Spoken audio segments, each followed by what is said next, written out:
All right, here we go. So this is the third and final Q&A section of this Q&A.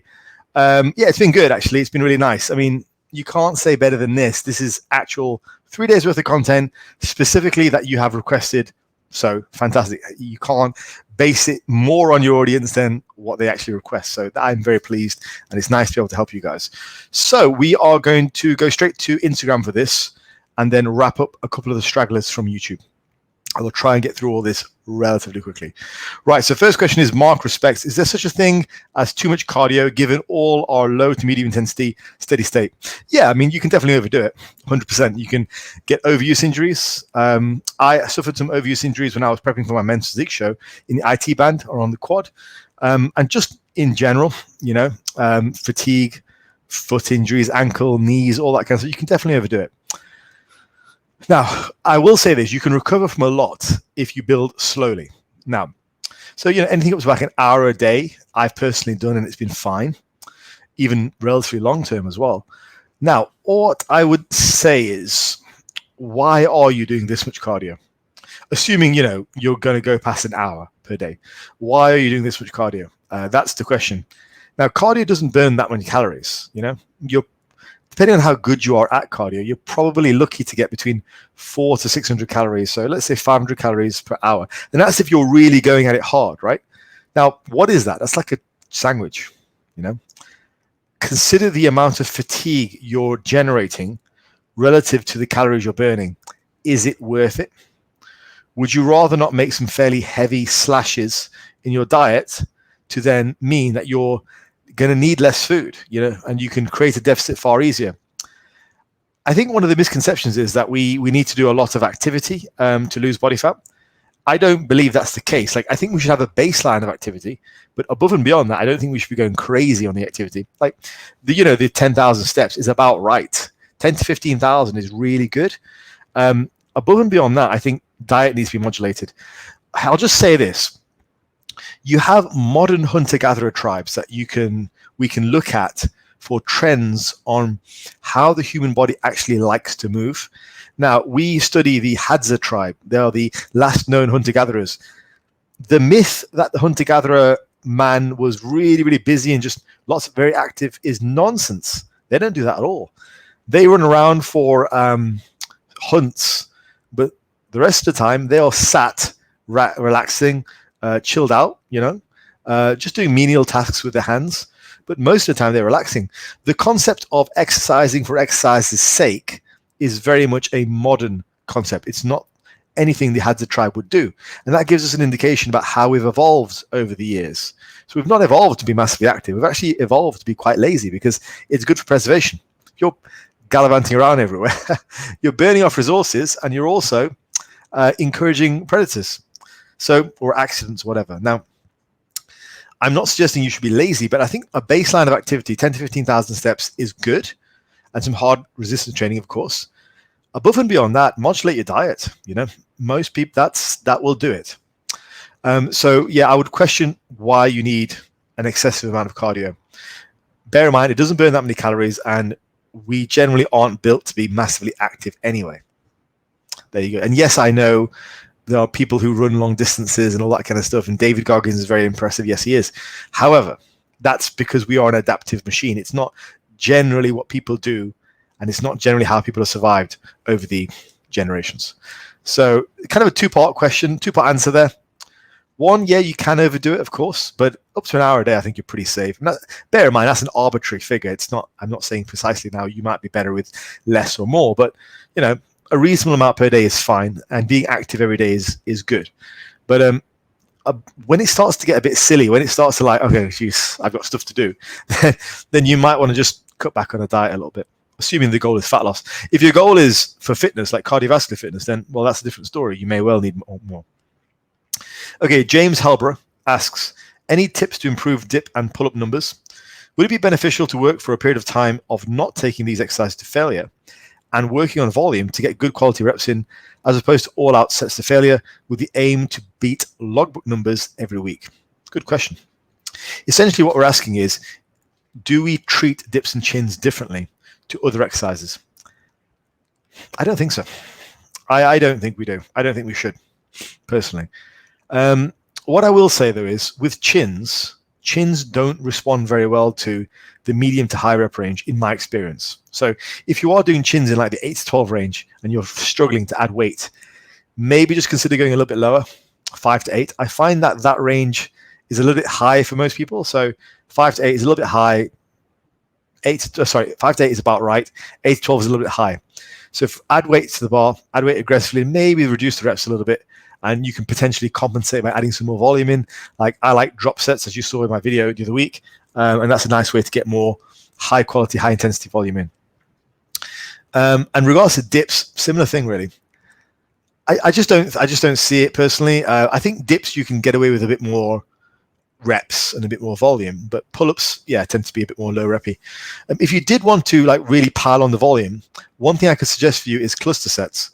So ladders, they used to call them. Pavel Tsatsouline was really big on these back in the day. Not that I'm massively into Pavel, but he would have people do things like set 3 on chins, and set 2, and a set 1, the set 3, 2 and 1. That was a ladder, and you just repeat the ladder numerous times, and that would allow a natural sort of up and down in volume, which allows you to get lots of reps in. So if you feel like it, that's not a bad thing to try. But then it's like 3-2-1, 3-2-1 is 12 reps, and that's a lot of work for just a quick set of 12. So I don't know. I'd personally reduce the reps and just get some weight on the bar, and you'll get the whole. Once you get a bit stronger, like once you get up to about 40 kilos for chins, like 2 plates around your waist for chins and 3 plates around your waist for dips, you'll probably be able to knock out dips and chins pretty easily. I just think it's generally easier to progress with weight because weight can be more incremental. Reps can be quite hard to add, because a rep represents quite a high percentage of the 1 rep max you're adding on. All right, Majid is saying, what is the best method to combine cardio and strength exercises? Majid, I covered that in the last Q&A. So, well, you wouldn't have known that. I'm not blaming you, but I covered that in the last Q&A. Go and check out that answer that I gave to the other chap. And it was to do with cardio with leg training. That is my full answer in that video. So go check that out. That was like, I think yesterday or the day before. Next question by Young Mark Soy Giroj. Sorry. What's your squat PR? It is 255 kilos. And that was with belt and knee reps. Next question is lean bulking at 20% body fat or keep leaning down below 15% before bulking. Keep leaning down. I know there are arguments back and forth about the P ratio, but I have expressed my opinion on that many times and I will stick by it. I don't feel there are 2 things really. One, from the P ratio point of view, all my guys and girls, I try and keep relatively lean in the off season to the point where they're comfortable. I feel like you're going to get better gains when you're leaner. You're also going to be happier. You're going to be more focused, and it gives you more runway to bulk. So I like to stay leaner. I don't think there's any value in going higher. Also, from a health standpoint, I couldn't in good conscience tell you to carry on bulking at 20% body fat. That's not cool. Like, I get it. People are looking at short-term studies saying, yes, well, you can still gain strength and muscle. I'm talking about the long term. What about 10 years down the road? You don't want to have clogged arteries and all that kind of stuff, when you're older. I'm not saying you're definitely going to have them at 25% body fat. I'm just saying if you've got the choice, if you are interested in your physical health, then maybe plan a little bit ahead for 10 to 20 years down the line and keep yourself a little bit on the leaner side, pay a little bit more attention to diet, and that's what I would rather you do. I mean, between 10 to 20%, you're good. But 20%, I think, is really a hard limit to go, okay, let's start cutting down now. Let's get down below. At least, if you're naturally on the tubbier side, like I am, right, at least get down to below the 15%, maybe 12. You don't have to go right down to 10%, full abs and everything, but maybe like 12 and go back up again. Sure. But I would definitely say at 20%, for health reasons and for the whole P ratio argument, I just don't think it's worth the risk to reward ratio. So I would lean down at that point. I would. All right. Daniel says, what's your favorite pre-workout meal? I don't actually have one, Daniel. I just have my regular meals and I go to the gym. But I will say this, if you are looking for a good pre-workout meal, I can tell you something which is nice and simple and it will work. And I'll tell you why it works. 2 slices of toast, put jam on them, sprinkle a little bit of salt, on them, or just neck the salt and have a liter of water. So you have carbs, water, and electrolytes. What do those three things do, people? That is what accomplishes hydration. Those are the three components of hydration. It is water, carbs, and electrolytes. So there you go. So that will keep you adequately hydrated, and hydration is really, really important for optimal performance, for good performance in the gym. All right, so yeah. Next question is death metal or thrash metal? You're asking the wrong guy, dude. I'm sorry to disappoint, but I mean, yeah, no, I wouldn't even know where to start. I don't actually even know the difference. I'm guessing, is it, I'm going to sound like a really just so uncool, but is it something to do with, like, I don't know, corn, stuff like, I don't know. The music is it's just not me. It's very loud. It's very loud. It's just not for me. I prefer things a bit more relaxed. There you go. Next. So yeah, not the one. Maybe I don't know. Maybe Steve Shaw from Massive Iron might have a better time with answering that question. Next question by Jaden. Favorite tricep exercise for hypertrophy? I've got a great answer for you here. I have two favorite tricep exercises, which have served me well over the years. First one, close grip bench press. Second one, weighted dip. Those two are absolute money for me. Get stronger on those. Add 20 kilos to the bar on both of those. You will get bigger triceps. Easy. Now, when it comes to like isolation type stuff, push downs are okay. You know, cable push downs are okay to get an extra volume, but they're not massive mass builders. They just support the triceps a little bit if they're not getting enough work from other areas, like from your bench presses or your presses and stuff like that. Just adds a little bit extra work, bit more work capacity. Skull crushers are okay, but I prefer skull crushers done not like this, but I prefer them done like this, you know, actually to the skull. For me, it just feels better on the elbows. Let's see what else. Yeah, any kind of overhead stuff I'm really strong at, and I don't know why. I assume it's from all bench pressing. People say, though, the long head doesn't get worked in the bench press. I think that's ridiculous. I mean, when I was at my strongest for the bench, my overhead extensions were really strong. So I don't know. I don't know about that. But yeah, I think for me, those two big exercises work really, really well. All right, next one from Jay, the 181. How do you get to improve lagging arm size? Training tips welcomed. Paired them with chest and back, even separate arm day. Any advice will be welcome. Thank you. Keep up the great work. Well, thank you, Jay. All right. Okay, so let's start with some basics. Firstly, let's assume that you're training hard, you're training progressively, you're trying to add weight. You have added weight to, you know, big exercises like dips, chins, and you're still not seeing arm growth. Well, evidently, something is happening down the chain, which means your arms are not getting enough secondary work on the big lifts. Now, I'll tell you, this is very much, and that's not uncommon. It very much describes my situation a couple of years ago. I had very strong back development was strong, forearm development was strong, and as a result, bicep development was very weak. So I did basically a year of specialization on them. And what worked in that year was, so if we start with that, let's start with that premise, okay? The reason that they're weak is, as long as you're training them properly with equal amounts of volume, the reason they're weak is you have surrounding structures which are taking up the load. Okay, makes sense. More than likely, the actual biceps have some sort of weakness, like maybe the tendon is weak, maybe your leverages are poor, but something about the biceps mean that other areas have taken over, and they've continued to take over, and that has just exacerbated the weakness. So let's start there, okay? Which means, what types of exercises would work best? Isolation or compound?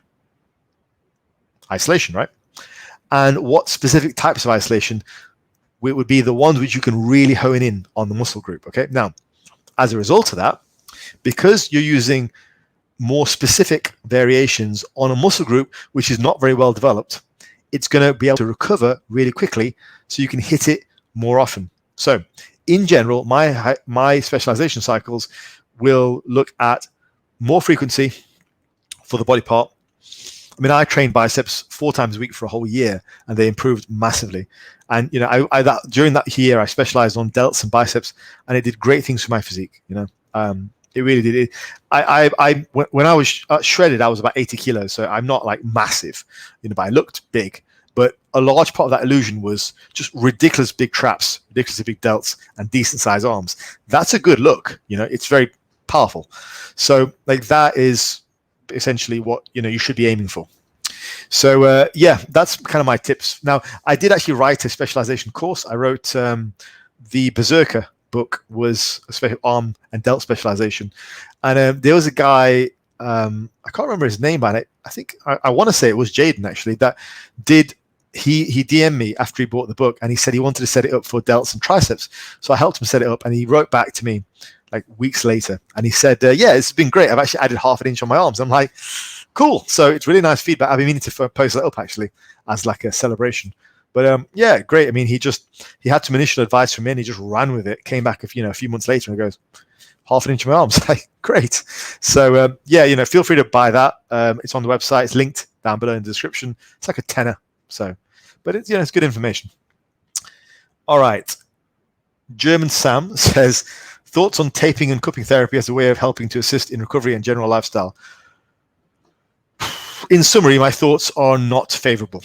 Now, I looked into cupping a lot last year because there's a lot of people around where I live who offer it as massage therapy, and a lot of bodybuilders started doing it. And whenever I see something new like that, I immediately am a bit skeptical. So I wanted to look at the research and see what the research said. Now, in summary from what I found, and I read quite a few reviews, in summary of what I found, I read quite a few research articles on one review. In summary of what I found, it seemed to be more of a pain transference thing. It didn't seem to actually help in the way that people think it helps. Like, it didn't solve back pain. It didn't have any antitoxin effects and all that stuff that they say. It does. It basically seemed to be a pain transference. So the human mind has this weird thing. Like, if you're hurting somewhere, like in your foot, and then you bump your knee, you'll stop registering the pain in your foot. You'll feel the knees instead. That's pain transference, right? Now, they found this out with foam rolling. Do you remember like 10 years ago when everyone was foam rolling? Like, people they'd go to the gym and be foam rolling for half an hour, and then they'd have 5 minutes to work out and go home. Do you remember that? And then that study came out which said that actually foam rolling is useless, and all people are getting from it is that temporary pain transference. So they forget about the pain in their hamstring because the skin and the muscles of the hamstring are in so much pain. So they forget about the injury, and they just feel the pain of the rolling, and that's what cures the actual pain they're in. So it's not curing anything. It's just like pain transference. So the research says that it's a similar thing with cupping.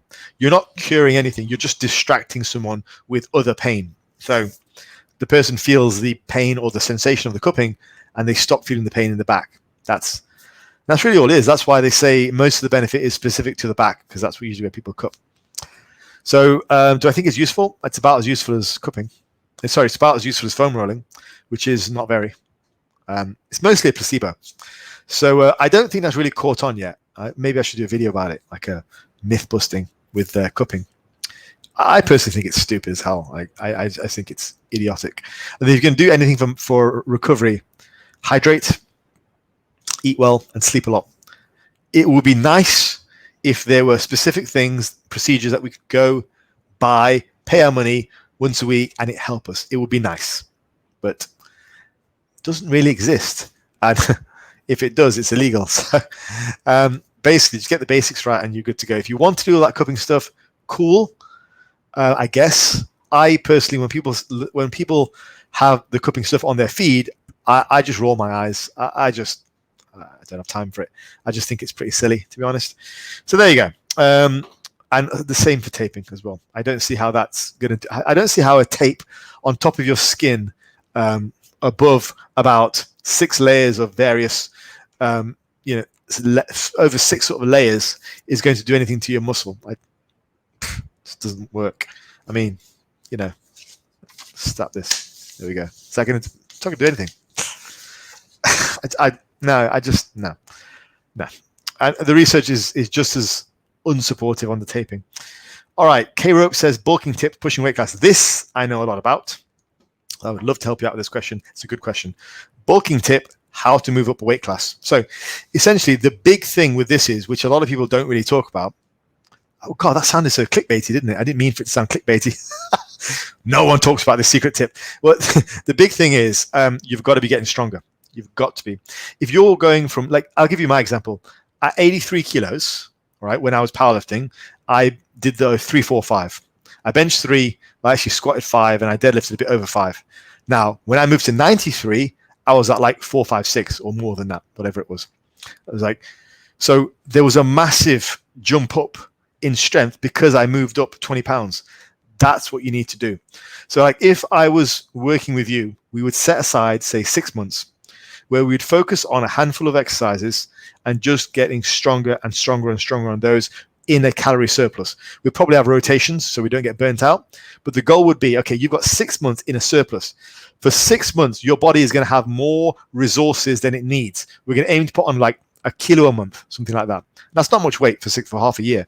But if you're in a surplus for that amount of time, training hard with your eyes on the prize, using proper training to modulate your recovery, to prevent injuries, all that kind of stuff, you can do a hell of a lot in those 6 months, a hell of a lot. And that's kind of what I would say with regards to bulking. So yeah, bulking tips are usually centered around food and protein and carbs and all that kind of stuff. None of that matters. It all falls by the wayside if you're not aggressively putting weight on the bar. That's my tip is, if you want to move up a weight class, you better get a lot stronger. You better be prepared to put on like 20 to 40 kilos on all the major lifts, all the big lifts, right? That is real talk. That is how you create the muscle tissue, not from the best sets of reps or volume and all that kind of stuff, by getting brutally strong and adding weight to the bar. If you're not doing that, you're guaranteed you'll get fat. Most of these like transformations, these bulks I see online when people say, yeah, I bulked for 6 months and it was terrible. The whole like frog tech, stories.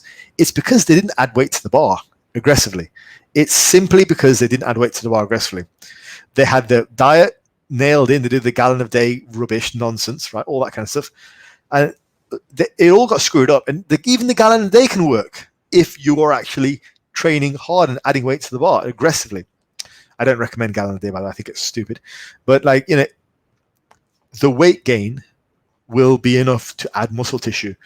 But without effective training, you'll add absolutely nothing. It'll be pitiful. So you have to add weight to the bar. All right, now I'm going to go back to YouTube. And there was a couple of questions there. Just wrap up on those. Here we go on my phone. I think one of the questions was Deathrow meal. Deathrow meal would be, I would say, probably surf and turf. So a nice steak with some shrimp. I like that. Then more than likely some potatoes of some kind, some nice gravy, some other veg, maybe a side of chips. I mean, hey, it's a Deathrow meal, right? Why not? But basically, like, I'm pretty basic with that kind of stuff. It would be a lot of veg and then some meat and some fish would be nice. It's kind of like my thing. Probably a very, very nice aged half glass of whiskey, just alone. No ice, no water, no nothing. That's my drink. So there you go. All right. And the final question is overtraining and sleep problems. This is actually very common. This is a sort of an open statement to everyone. You're all going to have indicators of when you've pushed too far. Okay. Now, the pushing too far could be you in the gym, or could be you dieting, or it could be you stressed from work life, whatever. But you will all have an indicator of when you've gone too far. For me, it is sleep. Like, I tend to lose sleep. If I've dieted too hard, if I've trained too hard, sleep goes to crap. So I have to modulate that recovery. It could be stress. It could be mood. It could be sex drive. You've got to find out what your trigger is. So yes, overtraining, sleep problems, massive. For some people, it's the first sign they have that they are dipping into overtraining, or like at least overreaching, So yeah, it's huge. If you are getting insomnia and you think it's because of your training, I would take a week off. Just get in the outdoors, go for walks, all that kind of stuff, and monitor yourself, see how it feels, and then look back at what led to that point. Like, how many weeks were you training all out to lead to that burnout? And then find, I've said it before, your training diary is your best tool on you. Let's say you're pushing hard for like 6 weeks and you hadn't taken a break. Well, there 6 weeks is too much. Next time, try 5 weeks. See how that goes. And so you start to learn about yourself. Rather than get your information from sources online like me or whoever, your best tool is your training diary, as long as you understand how to evaluate that training diary. And that's obviously what I do as a coach. That's what I help people with. But that's what a coach should be doing. It should be evaluating your own info, your own data. I mean, for the most part, you can it's probably a bit of a controversial statement, but to a certain extent, you can ignore a lot of the science, because you can start with a basic program which is grounded in science, okay? But then everything you do from that point has to be all down to how the individual responds. So in a sense, you do leave the science for a while, because you work on what is good for the individual. And so we kind of take it from there.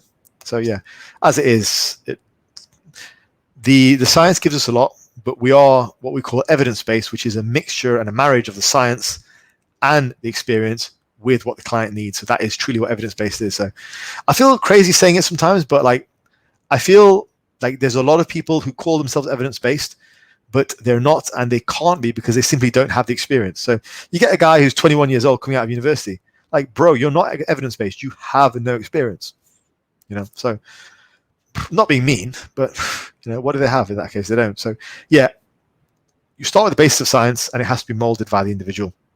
But yes, this is part of what's finding out about yourself. So overtraining and sleep problems, find out what, if it is that, pull back, monitor, adjust, and then look at what led up to that point and see how you can change it next time. You might have found a level of periodization that works for you. Do you remember I said in one of the other Q&As that when I was younger, I found that it was 2 weeks of training followed by 1 week of rest that worked for me. I mean, what a ratio. Name me one coach who talks about a 2 week on, 1 week off protocol. No one does. And if I had just listened to other people, I would go, oh, I can't do that. But no, I listened to myself and my training diary, and I got ridiculously good results during that whole year. So there you go. You have to see what works for you. And there are ways to do that.